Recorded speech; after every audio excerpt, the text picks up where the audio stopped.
কোনো রাষ্ট্রীয় কাজ সংসদ অধিবেশনের চাইতে বেশি গুরুত্বপূর্ণ নয়। আপনি মাননীয় মন্ত্রীদেরকে বলবেন তারা যেন সংসদে যথাসময়ে আসেন। সংসদটা আমাদের কাছে জাতির আমানত এবং প্রথম দিক থেকেই আপনি আহ্বান জানিয়ে এসছেন আমরা সবাই যেন পার্টিসিপেশন করে এই সংসদটাকে প্রাণবন্ত রাখি। দুটা জিনিস এখানে লক্ষণীয়, যেটা সংসদের মেজাজের সাথে যায় কিনা আপনি সিদ্ধান্ত দেবেন।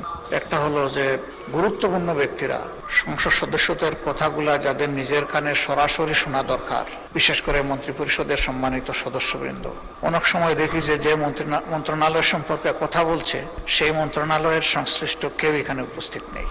তো এই যে অনুপস্থিতির একটা ব্যাপার, বিশেষ করে সিনিয়র লিডারদের, এইটা আমাদেরকে আহত করে।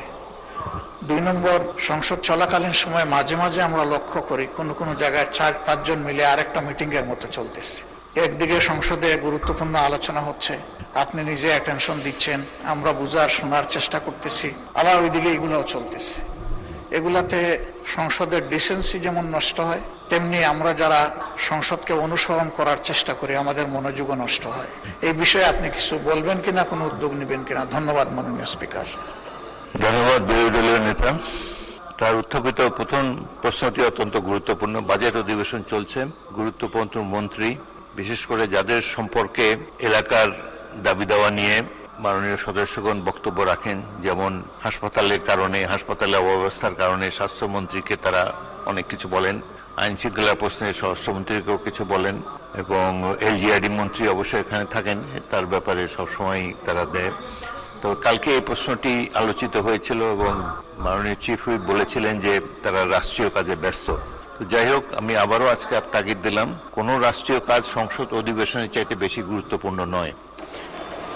সকল রাষ্ট্রীয় কর্মকাণ্ডের মধ্যে সংসদ অধিবেশন সবচাইতে বেশি গুরুত্ব পায়, and it takes precedence over any other business of the state. সুতরাং আপনি মাননীয় মন্ত্রীদেরকে বলবেন তারা যেন সংসদে যথাসময়ে আসেন।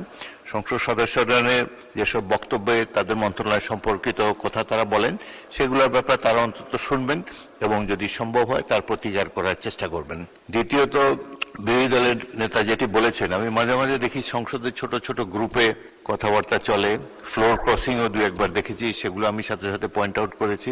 আপনারা সংসদের মধ্যে গ্রুপ আলোচনা করার চেষ্টা করবেন না এবং যত সম্ভব নিজের আসনে বসে সংসদ কার্যক্রমে অংশগ্রহণ করার, অন্তত ভালোভাবে শোনার চেষ্টা করবেন। এটাই আমরা আশা করি।